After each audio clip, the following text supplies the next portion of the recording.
नमस्कार, good afternoon. आपके साथ मैं हर्षा शर्मा। आप देख रहे हैं इंडिया न्यूज। जिस देश का डिफेंस बजट 820 बिलियन डॉलर हो, जिस देश के पास 13 लाख से ज्यादा एक्टिव सैनिक हो, जिस देश के पास एटमी हथियारों के साथ साथ दुनिया के सबसे आधुनिक हथियार हो, तो वो देश अपने दुश्मन का क्या हाल करेगा, आप खुद ही अंदाजा लगा सकते हो। जो हम बात कर रहे हैं वो बात है सुपर पावर अमेरिका की। ईरान के साथ अमेरिका की तनातनी चरम पर है। ट्रंप हर हाल में खamenei का खेल खत्म करके ही मानेगा। हालांकि अरब देशों के चलते अमेरिका को थोड़ा पीछे हटना पड़ा। अब अरब देशों के समर्थन में ईरान भी जंगी तैयारी में है। इसी के साथ आपको बताएं कि फारस की खाड़ी में जिस तरीके से मिसाइलें तैनात कर रहा है, लेकिन बड़ा सवाल ये कि आखिरकार अमेरिका के सामने ईरान कितना टिक पाएगा, क्योंकि जिस तरीके की प्लानिंग है ईरान पर हमला करने की, हमला तो जरूर होगा और खamenei का खेल खत्म होगा। इस मुद्दे पर हम लोग खास बातचीत करने वाले हैं। हमारे साथ हमारे खास मेहमान जुड़ेंगे, उनके पास चलेंगे, उनसे जानकारियां इस पूरे मुद्दे को लेकर लेंगे। लेकिन उससे पहले ग्राफिक्स के माध्यम से कुछ बड़ी जानकारियां आपको देते हैं। किस तरीके से ये खेल खत्म करने की तैयारी है, क्या कुछ यहाँ पर ताकत आजमाने की तैयारी है, होती हिजबुल्लाह खamenei की जो ताकत है उसको लेकर कुछ जानकारियां ग्राफिक्स के माध्यम से आपको देंगे। खamenei को होती हिजबुल्लाह का समर्थन मिला हुआ है, हूती हिजबुल्लाह के लड़ाकों से ताकत मिलती है और इसी के तहत आपको बताएं कि हिजबुल्लाह हूती के पास 4 लाख लड़ाके हैं जो कि समर्थन में हैं, खamenei को ताकत दे रहे हैं। हिजबुल्लाह हूती के पास रॉकेट लॉन्चर्स भी हैं, यानी कि लड़ाके भी हैं और लॉन्चर्स भी, और शॉर्ट मीडियम रेंज की मिसाइलें भी हैं। ऐसे में ताकत लगातार बढ़ रही है। अमेरिकी अड्डों और इजरायल में हमला संभव है। इसी के साथ आपको बताएं कि खamenei की ताकत बढ़ाने के लिए हूती हिजबुल्लाह का पूरा समर्थन मिला हुआ है। ये ताकत देने वाले लड़ाके भी हैं और लड़ाकों के सिवा यहाँ पर तमाम वेपन्स भी हैं। इसके अलावा ईरान के पास और क्या कुछ, ये भी आपको समझाते हैं। खamenei की जो मुस्लिम सेना है वो कितनी कारगर साबित होगी या फिर कितने लड़ाके हैं, ये तमाम जानकारी अभी आपको देते हैं। दरअसल ईरान के पास 3 लाख एक्टिव सैनिक हैं और 7 लाख से ज्यादा रिजर्व सैनिक हैं, यानी कि एक पूरी मुस्लिम सेना है यहाँ पर। और इसके अलावा IRGC ईरान की प्रभावशाली सैन्य शक्ति है।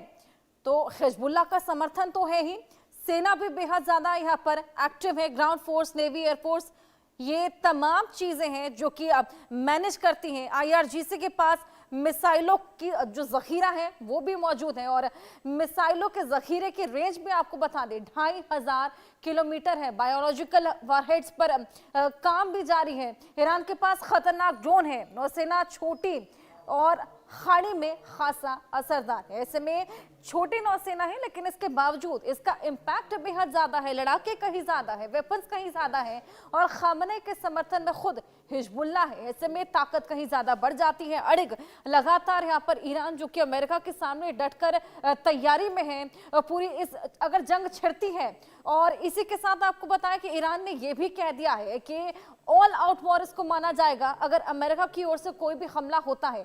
अब इस टकराव की वजह क्या है ये जानना भी बेहद जरूरी हो जाता है। क्यों अचानक ये तनाव, ये तलखियां बढ़ी, आइए ये भी आपको ग्राफिक्स के माध्यम से समझाएं।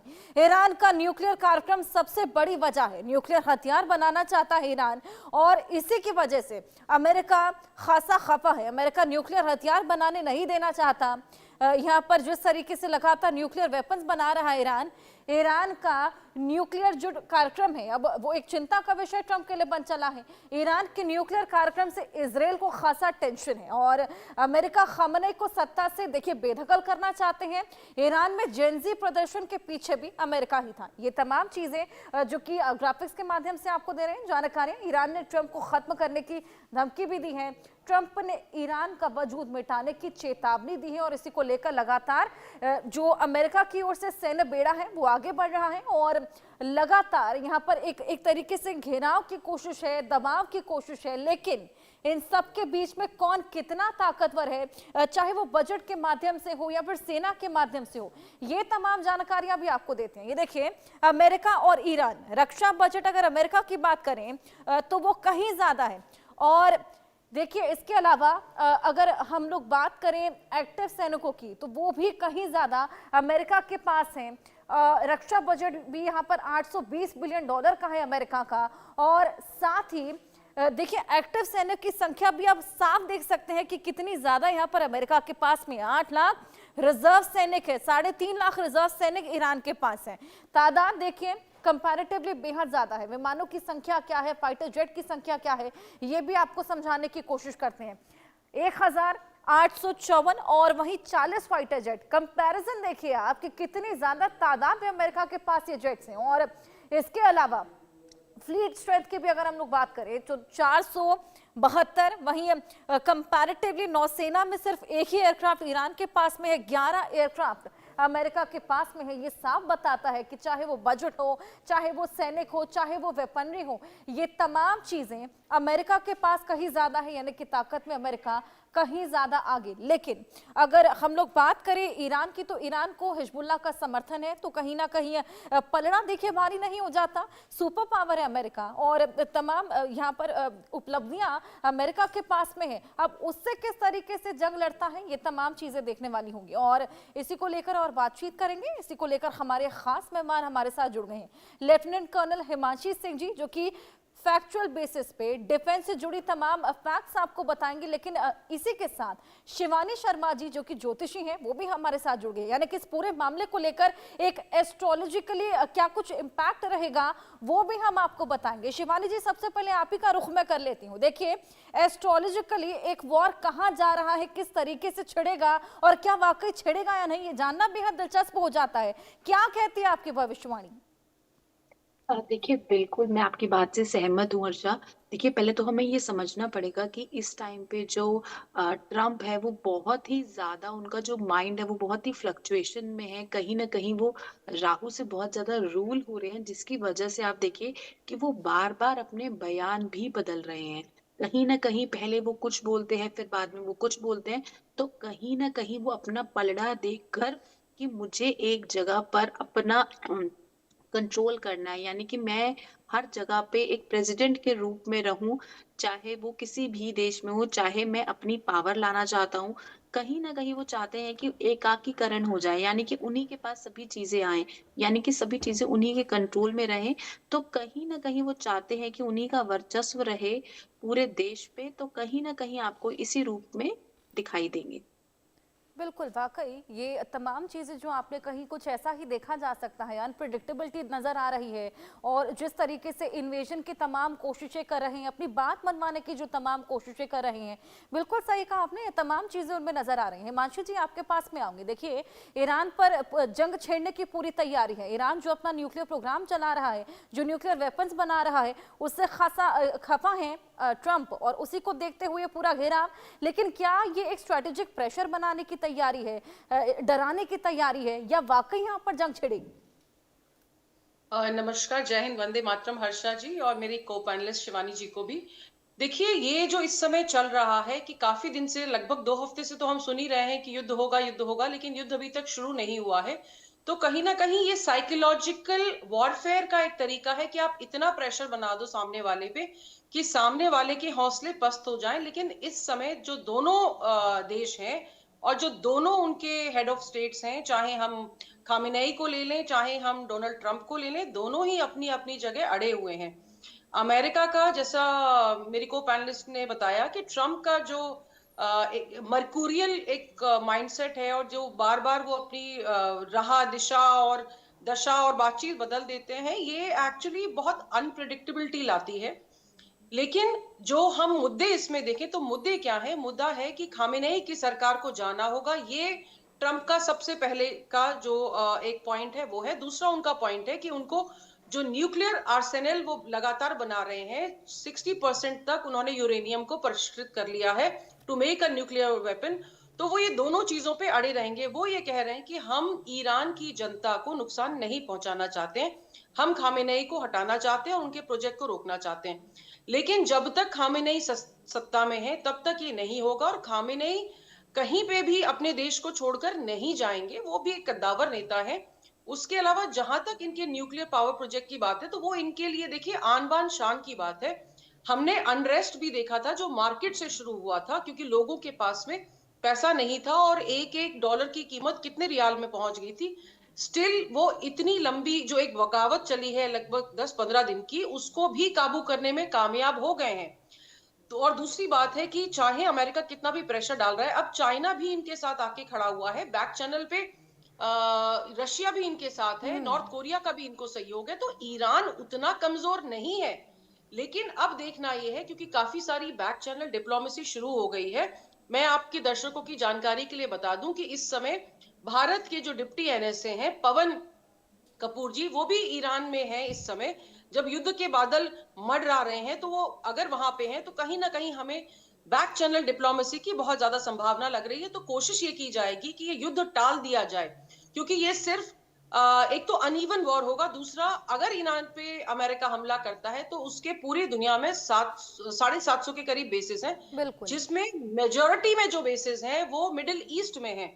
तो ईरान भले ही अमेरिका को दूर तक नुकसान ना पहुंचाए, लेकिन उसके बेसिस को और जो कंट्रीज में उसके बेसिस है, तो यानी कि ये लड़ाई दो देशों तक सीमित नहीं रहेगी, ये लड़ाई पूरे बिल्कुल, मिडिल इसका ईस्ट में इम्पैक्ट फैल दूर तक जाएगी। जाने वाला है। बिल्कुल सही कहा हिमांशु जी आपने, और इसको लेकर कुछ और जानकारियां ज्योतिषी पॉइंट ऑफ व्यू से ले लेते हैं। शिवानी जी, अगर ये युद्ध छिड़ता है तो इम्पैक्ट कहां तक जाएगा, कौन कौन से देश इम्पैक्ट हो सकते हैं, और साथ ही ये भी बताइएगा, क्योंकि खामनेई को तो देखिए सत्ता से हटाने की पूरी तैयारी ट्रंप कर चले हैं, खामनेई की भविष्यवाणी क्या कहती है? हाँ जी, बिल्कुल। देखिए, सबसे पहले तो मैं अगर थर्ड वर्ल्ड वॉर की बात करूँ तो उसके अभी जो चांसेस हैं वो बहुत ही कम है, क्योंकि देखिए ये जो साल रहने वाला है वो सूर्य का रहने वाला है एज पर न्यूमरोलॉजी। लेकिन अगर हम विक्रम संवत की बात करें, पूरे विश्व की बात करें, तो गुरु का साल रहने वाला है। यानी कि आप देखेंगे इस टाइम पे कहीं ना कहीं जो ऊपर लेवल के लोग हैं वो कहीं ना कहीं चीजों को में फेर बदल कर देंगे। यानी युद्ध होने की जो संभावनाएं हैं वो युद्ध होते होते कहीं ना कहीं रुक जाएगा। हम्म। और अगर मैं आपके सेकंड क्वेश्चन पे आऊं कि कौन कौन से देश प्रभावित हो सकते हैं, तो सबसे पहले तो देखिए जो भी अमेरिका के साथ हैं वो एक कहीं ना कहीं अमेरिका अपनी खुद की ये चाहता है कि मेरा ही वर्चस्व रहे, मेरा ही सबसे इम्पोर्टेंट रोल रहे। तो कहीं ना कहीं आप देखिए कि वो कहीं ना कहीं नाटो के देशों में भी हस्तक्षेप कर रहा है, कहीं ना कहीं वो चीजों में फेर बदल करना चाहता है, वो चाहता है कि उसी का राज रहे। लेकिन ऐसा नहीं होगा, क्योंकि ये साल गुरु का रहने वाला है। राजा को ये समझना पड़ेगा कि उसके ऊपर एक गुरु बैठा है। तो कहीं ना कहीं चीजें जो है वो बदल जाएंगी, कहीं ना कहीं चीजें स्लो डाउन हो जाएंगी। अगर मैं ट्रांजिट्स की भी बात करती हूँ एज पर एस्ट्रोलॉजी भी, तो कहीं ना कहीं आप देखिए अप्रैल के बाद का जो टाइम है वो बेटर हो जाएगा। तो कहीं ना कहीं आप देखेंगे आगे जाके ये सभी चीजें जो है वो स्लो हम्म। डाउन हो जाएंगी। बिल्कुल, यानी कि कहीं ना कहीं एक जंगी हालात जो उत्पन्न हो रहे हैं वो शांत हो जाएंगे, बहुत लंबी जंग यहाँ पर खिंचती हुई नजर नहीं आएगी। इम्पैक्ट हालांकि दूसरे देशों पर भी पड़ सकता है, क्योंकि देखिए व्यापार के तौर पे देखा जाए, मार्केट्स के तौर पर देखा जाए तो अभी से इम्पैक्ट पड़ना शुरू हो गया है। हिमांशु जी, मैं आपके पास आऊंगी, इम्पैक्ट कहाँ तक जाएगा इसको लेकर भी बात करेंगे, लेकिन क्या आपको लगता है कि खामनेई जो कि अभी से बंकर में छुप के बैठ गई हैं, तो कहीं ना कहीं जंग की सुगबुगाहट तो होगी ना, जो अचानक से पहले ही छुपकर बैठ गए हैं? हर्षा जी, वो बंकर से बाहर आ चुके हैं, और कल उनकी कुछ तस्वीरें आई थी जिसमें कि ऐसा कहा जाता है कि वहां पे एक बहुत फेमस मस्जिद है जिसमें वो अगर कोई इंपॉर्टेंट डिसीजन लेने वाले होते हैं उससे पहले जाके सजदा करते हैं। हम्म। तो कल उस तरह की तस्वीरें भी उनकी आई हैं। और देखिए, खामेनेई को पता है जब युद्ध का समय होता है तो वो खामेनेई पे हमला तो करेगा ही, लेकिन वो खामेनेई से पहले जो है वो कैपेबिलिटी डिस्ट्रक्शन करेगा अमेरिका। और कैपेबिलिटी डिस्ट्रक्शन का मतलब है कि जहां पर इनका आर्सेनल है, या जहां इनका मिसाइल लॉन्च का इंफ्रास्ट्रक्चर है, या जहां से भी ये वार कर सकते हैं, और जहां ये न्यूक्लियर बना रहे हैं, तो उस तरह की चीजों पे हमला करेगा। खामेनेई को पता है कि वो हिट लिस्ट में है अमेरिका की, क्योंकि अमेरिका इस चीज को बार बार साफ साफ कह रहा है। देखिए, इजराइल ने भी अपने कुछ बहुत इंपॉर्टेंट ऑर्डर्स इस समय दिए हैं अमेरिकन फर्म्स को, जिसमें वो कुछ और नए जहाज खरीदना चाह रहा है, लंबी दूरी के स्टेल्थ फाइटर्स कुछ खरीदना चाह रहा है, कुछ वो एमुनेशन खरीदना चाह रहा है। तो क्योंकि युद्ध की तैयारी तो है, देखिए, और जब युद्ध की तैयारी होती है तो आपका ये धर्म है कि आप अपने देश को उस द्वंद से या उस युद्ध से बचाने की कोशिश करें। तो ईरान की जो फौज है, उनका आईआरजीसी है, वो इस समय पूरी मुस्तैदी से, देखिए, भले ही उनके पास, जैसा आपने शुरू में दिखाया था कि उनके पास भले ही बजट कम हो, उनके पास जहाज कम हो, उनके पास मिसाइलें कम हो, लेकिन युद्ध सिर्फ इन्हीं चीजों से नहीं लड़ा जाता। जो युद्ध लड़ा जाता है वो लड़ा जाता है आपकी दृढ़ इच्छा शक्ति। ईरान वॉर नहीं चाहता है। ईरान बहुत क्लियर है, उसको पता है कि इसके दूरगामी प्रभाव होंगे। लेकिन ईरान सरेंडर भी नहीं करेगा, क्योंकि सरेंडर में उनको जो 2 चीजें चाहिए, वो ईरान किसी भी कीमत पर उनको देने को तैयार नहीं है। लेकिन अगर युद्ध होता है तो इसके इम्पैक्ट कहाँ-कहाँ आएंगे? देखिए, जो तेल के इम्पैक्ट की हम बात कर रहे हैं, तो हार्मुज जलडमरू मध्य है, जहां से हम्म। विश्व का 30% जो ऑयल और बाकी जो इंपॉर्टेंट यूटिलिटी के आइटम्स है, वो वहां से पास करते हैं। अगर ईरान वहां पर किसी तरह का ब्लॉकेड कर देता है या वहां पे वो अपने मरीन माइंस लगा देता है, तो ये चीजें बहुत घातक हो सकती हैं। और हमारे जैसे देश में, जैसे भारत जैसा देश है, भले ही वो इस समय ईरान के साथ ऑयल नहीं ले रहा है, लेकिन उससे बाकी बहुत सारी चीजें ले रहा है। और हमारा चाबार एयर जो पोर्ट है, उसमें भारत का बहुत पैसा लगा हुआ है अफगानिस्तान में या मिडिल ईस्ट में जाने के लिए। वो हमारे लिए बहुत इंपॉर्टेंट जगह है। अगर उस पे किसी तरीके से आता है, तो बैरल के दाम तो ऑलरेडी देखिए आगे बढ़ गए हैं। तो 150-200 अगर प्रति बैरल का तेल हो जाता है, प्रति डॉलर, तो डेफिनेटली हमारी सिर्फ तेल महंगा नहीं होगा। देखिए, तेल से हर चीज चलती है, आपकी हर एक चीज तेल से चलती है। और अगर तेल को आप किसी और माध्यम से लाएंगे, अगर आप ऑयल टैंकर्स के माध्यम से नहीं ला पाएंगे, तो ये बहुत महंगा हो जाएगा। शायद इसका इम्पैक्ट बहुत ज्यादा होगा। और इसीलिए आप देखिए, तो स्टॉक मार्केट पे इसका असर पड़ रहा है, सोने पे इसका फर्क पड़ रहा है। और कहीं ना कहीं लोग बहुत पशोपेश और असमंजस में है कि इस समय होगा क्या। और तभी बैक चैनल डिप्लोमेसी बहुत ज्यादा एक्टिव है इस समय। अब एक और चीज आप देखिए, तो ईरान पे हमला करने के लिए इजराइल भी, उसने खुद, जो अभी कुछ चैट्स इनकी लीक हुई हैं, उसमें उन्होंने 2 हफ्ते का समय मांगा था। दो हम्म। हफ्ते का समय क्यों चाहिए उनको भाई? अगर आप तो फॉरएवर युद्ध के लिए तैयार रहते हो, क्योंकि कहीं ना कहीं उसको इस युद्ध में निर्णायक विजय के लिए अमेरिकी ढाल की जरूरत है। अमेरिका वार नहीं करता है, अमेरिका ढाल बनता है। और वार जो करता है वो इजराइल करता है। लेकिन क्योंकि ईरान की जो पावर है, भले ही उसके पास 3.5 लाख की मिलिट्री हो, लेकिन जो 4 लाख उसके जो फैले हुए हिजबुल्लाह, हमास और हूती के जो आतंकवादी हैं, वो भी उसकी पावर है। तो कहीं ना कहीं अगर युद्ध होगा, तो ये लोग तो बहुत सारे सी में बहुत सारी जगह एक्टिवेट हो जाएंगे। तो बिल्कुल। ऐसा नहीं है कि सिर्फ हॉर्मुज जलडमरू मध्य इससे प्रभावित होगा, जहां से ऑयल का आवागमन ज्यादा होता है। लेकिन बहुत से ऐसे इलाके हैं जो एक्टिवेट हो जाएंगे, और पूरी दुनिया में इसकी जो है गर्मी झेलने को मिल सकती है। तो कहीं ना कहीं मुझे लग रहा है कि इस समय ये फ्यूज करने के जगह पे है। भले ही इससे अमेरिका की और ट्रंप की किरकिरी हो, लेकिन जिस तरह के सवाल डेमोक्रेट्स इस समय अमेरिका से पूछ रहे हैं, बिल्कुल। डोनाल्ड ट्रंप से पूछ रहे हैं, और मिड टर्म इनके इलेक्शंस का टाइम है, तो डोनाल्ड ट्रंप को भी इस पे दोबारा सोचने की जरूरत है कि क्या वो सच में इस युद्ध को शुरू करना चाहते हैं। क्योंकि शुरू करना तो आसान होता है, लेकिन उसके बाद खत्म करना कैसे होगा, वो कोई नहीं बता सकता है। बिल्कुल, हालाँकि हिमांशी जी, हम देखते हैं कि युद्ध खत्म करवाने के तमाम क्रेडिट्स वो पहले भी लेते हुए नजर आए हैं, लेकिन इस बार वो शुरुआत कर रहे हैं युद्ध की। हालांकि इसको लेकर और बातचीत, लेकिन शिवानी जी मैं आपके पास आऊंगी। अमेरिका के फिलहाल ऐसे कौन से ग्रह हैं, इतने मजबूत ग्रह हैं कि वो तमाम देशों को इतना वीकन कर पा रहे हैं, उनको दबा पा रहे हैं, इन्वेड कर पा रहे हैं? देखिए, अगर हम डोनाल्ड ट्रंप की भी कुंडली की बात करते हैं और अमेरिका की भी बात करते हैं, तो कहीं ना कहीं आप देखिए, वो ऐसा देश है जिसके पास हर तरीके से सब कुछ है। कहीं ना कहीं अगर मैं डोनाल्ड ट्रंप की भी चार्ट की बात करती हूँ, तो कहीं ना कहीं आप उनकी कुंडली में राहु बहुत प्रबल है। कहीं ना कहीं आप देख सकते हैं सैटर्न बहुत अच्छा है। जब ये दो ग्रह अच्छे होते हैं, तो कहीं ना कहीं आपके अंदर युद्ध करने की शक्ति आ ही जाती है। हम्म। और आप चाहते हैं कि आपका ही वर्चस्व हो कहीं ना कहीं। लेकिन आप देखिए, वो बहुत ज्यादा डोमिनेटिंग होने के बावजूद भी कहीं ना कहीं सॉफ्ट हार्टेड भी है, क्योंकि वो चाहते हैं कि जो एक राष्ट्र है उसमें उसकी पावर उभर कर आए। तो कहीं ना कहीं वो अपने बयान से बदलेंगे भी। और आपको ऐसा जो हम्म। लग रहा है कि अभी जो युद्ध होने की जो स्थितियां बन रही हैं, वो कहीं ना कहीं जब रूस इनके साथ मतलब खड़ा हो जाएगा, तो कहीं ना कहीं डोनाल्ड ट्रंप जो है वो पीछे होते हुए दिखाई देंगे। क्योंकि उनको अपना बचाव सबसे पहले करना है, उन्हें अपने देशवासियों का बचाव सबसे पहले करना है।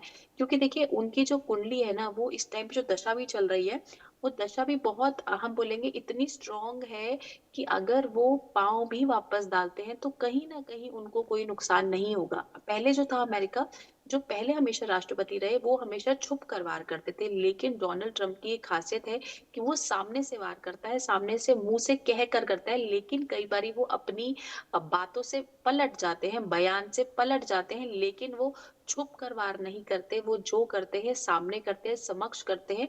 तो कहीं न कहीं ऐसा इंसान हम्म। जो भी करेगा वो बहुत सोच समझ कर करेगा, और इसमें सिर्फ़ और सिर्फ़ ट्रंप का दिमाग नहीं, ट्रंप के साथ-साथ और भी उसके बोल सकते हैं जो साथ में रहने वाले हैं उन सभी का कहीं न कहीं चीज़ों से उसका हम्म। जो डिसीज़न है वो फ्लक्चुएट होता है। बिल्कुल। इसी बीच हिमांशी जी, अमेरिका ने ये अमेरिकी मीडिया का दावा है कि 7 देशों के साथ मिलकर यहाँ पर एयर स्ट्राइक की तैयारी कर ली है। ये 7 देश कौन से? देखिए, ये सारे देश मिडिल ईस्ट के ही हैं और जिसमें आप कतर का नाम बहुत ऊपर रख सकते हैं, आप इज़राइल का नाम रख सकते हैं, आप सऊदी अरेबिया का नाम रख सकते हैं क्योंकि जहाँ-जहाँ इनके बेसेस हैं, ये वहीं से उन पे हमला करेंगे। देखिए, पाकिस्तान भी उसमें एक बहुत इम्पोर्टेंट रोल प्ले करता है क्योंकि उनके बेसेस हैं। सो ऑल दीज़ कंट्रीज़ जहाँ पे इनके बेसेस हैं, क्योंकि देखिए, आप भले ही लंबे विमान भेज सकते हैं हमले के लिए, लेकिन आपको युद्ध में बहुत सारी चीजों का ध्यान रखना पड़ता है कि अगर उसको रिफ्यूलिंग की जरूरत है या उसको हम्म। आके टेक्निकल चेक्स बहुत सारे चाहिए होते हैं, आपके पायलट्स को भी बीच में बहुत सारी आवश्यकताएं होती हैं, मेंटेनेंस की आवश्यकता होती है, और ये सब चीजों के लिए आपका एक बेस होना जरूरी है। आप भले ही यूएसएस अब्राहम लिंकन को बहुत पास में ले आए हैं, लेकिन क्योंकि आपको पता है कि ईरान के पास ऐसी पावर है कि वो यूएसएस में हमला कर सकता है उसके मिसाइल्स के द्वारा, या उसके पास जो इस तरह की अनमैन पनडुब्बियां हैं जो उसकी बहुत बड़ी पावर है, उसके पास ड्रोन्स है जो उसकी बहुत बड़ी पावर है। हालांकि यूएसएस अब्राहम लिंकन का जो सुरक्षा घेरा है वो 5 और 6 लेयर्स का होता है, जो भी जब आप चलते हैं, क्योंकि ये सिर्फ एक बेड़ा नहीं है, इसके साथ में डिस्ट्रॉयर्स भी चलते हैं छोटे वाले, इसके साथ में पनडुब्बियां भी चलती हैं, इसके साथ हम्म। में बहुत सारी जो टोही वाली चीजें होती हैं, बहुत कुछ चलता है। लेकिन फिर भी देखिए, जब युद्ध होता है तो आप कैपेबिलिटी और कैपेसिटी के साथ साथ आपकी स्ट्रैटेजी भी बहुत इंपॉर्टेंट होती है।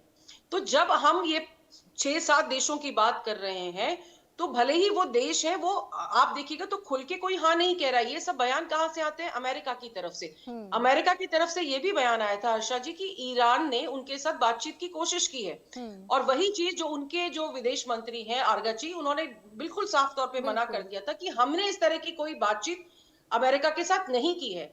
तो अमेरिका भले ही कह रहा है कि खाड़ी के देश उसके साथ खड़े हैं, लेकिन खाड़ी के देशों को यह पता है कि अगर उनके बेस से कोई मिसाइल ईरान की तरफ जाती है, तो हमने पहले भी देखा जब ईरान ने दोहा में और कतर में जब अपनी तरफ से मिसाइलें दाग दी थी, तो तब तो ये लोग वॉर में इन्वॉल्व भी नहीं थे, जो ऑपरेशन राइजिंग लाइन के समय हुआ था। तो ईरान को ये लोग हल्के में नहीं ले सकते हैं, क्योंकि ईरान भले ही आर्थिक रूप से कमजोर है, लेकिन मिलिट्रीली वो उतना कमजोर नहीं है। और जब देखिए बात सर पे आ जाती है, तो इंसान फिर वो कहते हैं ना कि मरता क्या ना करता, फिर वो ऑल आउट वॉर के लिए जाएगा, फिर वो ये नहीं देखेगा, क्योंकि आपने बहुत समय से उसके देश में अंदर बहुत सारी चीजें ऐसी की हैं जिससे ईरान में जो लोग सत्ता में हैं वो परेशान हैं। और इसको जो पूरा ये बवाल पिछले कुछ दिनों का हुआ, इसको दबाने के लिए उनकी मशीनरी पूरी तरह से झोंकी है उन्होंने। इसमें ऐसा नहीं है कि सिर्फ वो जो लोग विद्रोह कर रहे थे वो ही मरे हैं, इसमें बहुत सारे सैनिक भी इनके हलाक हुए हैं। तो कहीं ना कहीं ईरान में रोष अमेरिका को लेके ऑलरेडी है, लेकिन मैक्सिमम जनता आज भी खामेनेई के साथ खड़ी है, क्योंकि अगर ऐसा नहीं होता, जो जब 79 में रेजा पहलवी के जो फादर है उनको जब जाना पड़ा था, हम्म। तो वो किस लिए जाना पड़ा था कि कहीं ना कहीं वहां पे मुस्लिम कट्टरता जो है वो काफी जोरों शोरों पे, ये कुछ लोग हैं जो वहां पे विद्रोह करते हैं, वो भी अमेरिका या मोसाद जैसी एजेंसियों के बिल्कुल। बहकावे में लेकिन आके। हिमांशी अब जी, इसी बीच हमने ये भी देखा था कि कई ऐसे देश हैं जिसको लेकर, जिसमें एयर स्पेस की मांग की गई थी, वो साफ ही मना कर चुके थे, साफ इनकार भी कर चुके थे, यानी कि जो मांग अमेरिका की ओर से रखी गई थी उसके आगे झुके भी नहीं थे। जी हर्षा जी, मैं वही कह रही हूँ आपसे कि वो लोग बहुत क्लियर हैं कि देखिए यहाँ के जितने लोग हैं उनका व्यापार क्या है? तेल का व्यापार है। हम्म। और तेल के व्यापार के अलावा कुछ और कंट्रीज हैं, जैसे आपने अगर यूएई को आप ले लीजिए, तो वहां पे टूरिज्म भी बहुत ज्यादा है। हम्म। और यहाँ पे मैक्सिमम पैसा दूसरों का लगा हुआ है। हम्म। और अगर तेल पे किसी भी तरीके से संकट आता है, अगर तेल के कुओं में आग लगती है, तो इनकी तो पूरी इकोनॉमी खत्म हो जाएगी। देखिए इराक को हमने देखा, अब इराक में आप अगर पूरी चीज को विश्लेषण करें, तो इराक से अमेरिका को जाके भले ही 20 साल से ज्यादा हो गए, लेकिन हम्म। प्रॉब्लम क्या हुई है कि वहां के जो तेल हैं उन पे आज भी अमेरिका का स्वामित्व है। वो उनसे बिना पूछे किसी कंट्री के साथ में ऑयल का व्यापार नहीं कर सकते हैं, और यही चीज अमेरिका ने वेनेजुएला में की है। तो जो मिडिल ईस्ट के देश हैं ये इस चीज के दूरगामी प्रभाव को जानते हैं कि कल को अगर हमारा ऑयल का जो पूरा बिजनेस है उस पे अगर चपेट आती है तो हम तो बर्बाद हो जाएंगे, चाहे वो कितने भी बिल्कुल। रईस हो। तो इस चीज को लेके वो साफ तौर पे मना कर रहे हैं कि किसी को भी, देखिए, युद्ध की आग अपने घर में नहीं नहीं चाहिए। और ईरान का रुतबा मिडिल ईस्ट में है, चाहे वो उसको पसंद नहीं करते, पसंद ना हम्म। करना और पसंद करना अलग बात है, बिल्कुल। लेकिन रुतबा होना एक अलग बात है। तो ईरान का रुतबा मिडिल ईस्ट में है, वो पावरफुल कंट्री है। भले ही शिया और सुन्नाइट्स आपस में इनके मेल ना खाते हो, जो भी इनके मतभेद है वो अलग चीज है, हम्म। लेकिन it is a Muslim country, और मुस्लिम ब्रदरहुड के नाम पर उसके साथ में लोग खड़े हैं। और उसके अलावा भी देखिए, मैं कह रही हूं आपके साथ में कि चाइना उसके साथ खड़ा है, रशिया खड़ा है, बिल्कुल। नॉर्थ कोरिया खड़ा है। तो ईरान को कम करने की जो हिमाकत है वो डोनाल्ड ट्रंप भी नहीं कर सकते। और मिडिल की ईस्ट के देश तो बहुत क्लियर है कि अगर एक भी मिसाइल उनकी तरफ आती है, उनके तेल के कुएं बर्बाद होते हैं, आग लगती है, तो बहुत सालों तक इसकी जो परिणाम है उनको भुगतने बिल्कुल। को पड़ेंगे। बिल्कुल। तो ज्योतिषी पॉइंट ऑफ व्यू और डिफेंस पॉइंट ऑफ व्यू से हमने आपको ये पूरी जानकारी देने की कोशिश करी कि किस तरीके से जंगी हालात छिड़ते हुए नजर आ रहे हैं। शिवानी जी और हिमांशु जी, बहुत शुक्रिया आपका मेरे साथ जुड़ने थैंक के यू लिए, सो तमाम मच। जानकारियां साझा करने के लिए। फिलहाल ये जंग छिड़ती है, ये घेराव बढ़ता है, कौन कौन समर्थन में आता है, बातें कितनी हवाई साबित होती हैं, ये स्ट्रेटेजिक प्रेशर बनकर सामने आता है या वाकई जंग छिड़ती है, ये तमाम चीजों पर हमारी नजर रहेगी। अपडेट्स आपको लगातार देते रहेंगे। वक्त एक ब्रेक का।